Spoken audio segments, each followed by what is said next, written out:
My idea at the beginning was, because I was running a small family business, the idea was to employ friends and family and people that had grown with my smaller type business. So plucking somebody out of the woodwork and saying, potentially you can be a marketing manager, does not work.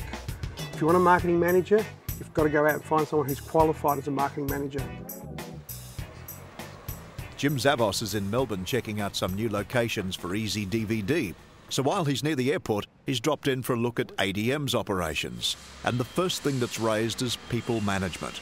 The difficulty Tom and Tony have in stepping back from the day-to-day business and giving full responsibility to the next level of management. When I first started off with myself and my wife, between us we were the payroll officer, we were the finance officer, we were the buyer, the marketer, customer service officer. And my biggest fear was that I had a problem letting go of all these departments because no one could do it better than what I did. And I've come to learn that people can do it a lot better than what I can. I think we've taken the step of employing the right people and experienced people. And I guess the first step for us was to actually put out the organisational chart, which we did, but that in itself caused some problems. If you've got the right people and you're not getting what you want out of them, I think it's probably through a lack of their understanding of what the expectations are. And I think you need to sit down and ensure that they know exactly what's expected from them. The problem that we had was coming from a smaller business where you've interviewed and employed up to 10, 15, 20 people.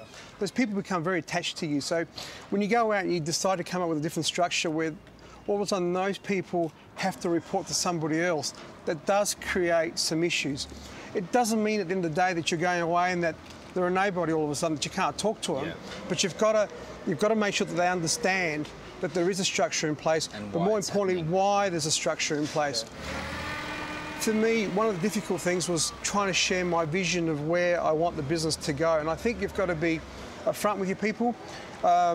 You've got to make them understand what the vision of the company is, where you want to go, and how important it is that they play a role in the way you run your business.